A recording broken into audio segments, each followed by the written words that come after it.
An hour before Azalea's first ball began, she paced the ballroom floor, tracing her toes in a waltz.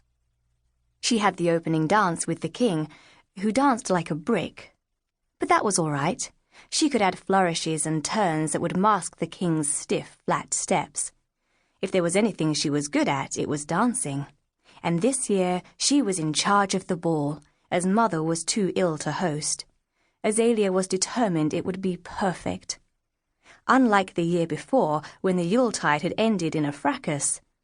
Too young to attend the annual and only ball the royal family hosted, Azalea and her 10 younger sisters gathered all the blankets and cloaks and shawls from the palace and hid outside the ballroom windows. Azalea remembered the frigid air, how the rose bushes scratched, and how they had to huddle together for warmth. The ballroom radiated gold through the frozen panes. The girls pressed their noses on the glass and oohed at the dancers, especially Mother, who danced like an angel. They had fallen asleep right there in the rose bushes, burrowing together like mice. When the girls were discovered missing, Mother had stopped the ball and made everyone, including the musicians, search for them.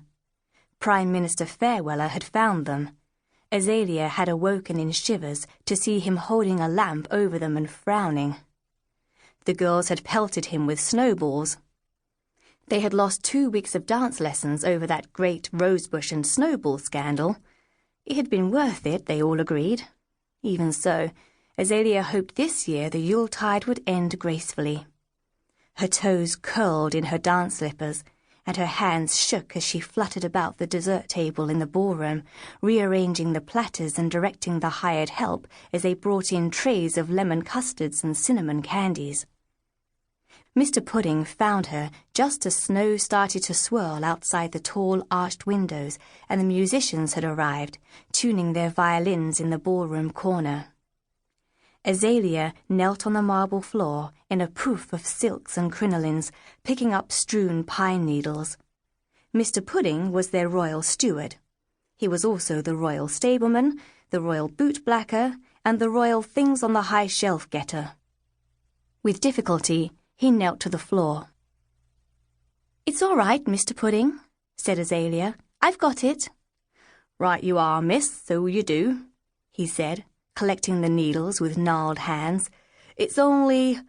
your mother wants to see you, miss."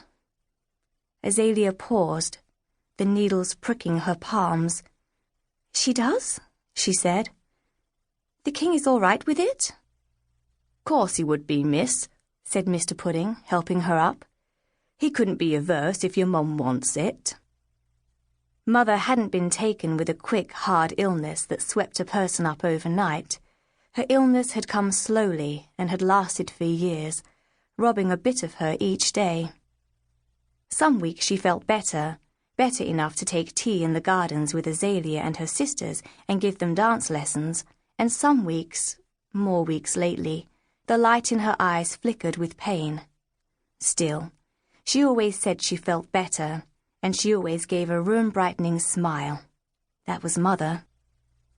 With the baby near due now, the king refused to allow Azalea or her sisters to spend tea up in Mother's room, or even to visit longer than several minutes a day. Even so, when Azalea arrived at Mother's room 2 staircases later, breathless and beaming, it had the mark of her sisters all over it. Mend-up cards with scrawled pictures graced the dresser, and vases of dried roses and pussy willows made the room smell of flowers. A warm fire glowed in the grate, casting yellows over the flowered furniture. Mother sat in the upright sofa, her auburn hair tousled as always. She wore her favorite blue dress, mended but clean, and rested a hand on her stomach. She was asleep. Azalea's smile faded. Secretly hoping the rustle of her skirts would rouse Mother, Azalea arranged the mend-up cards on the dresser, then chastised herself for hoping such a thing. Sleep was the only peace Mother had of late. From the table next to the sofa, the old magic tea set clinked and clattered faintly, pouring a cup of tea in its pushy way. Azalea did not care for that old silver mottled tea set. Several hundred years ago, before Easbury had street lamps and paved roads, the palace had been magic. The reigning king, the High King de Eath, had gone mad with it. He magicked the drapery to twine around servants' necks, made the lamps flicker to life as one passed, and trapped unfortunate guests in his mirrors, never to release them.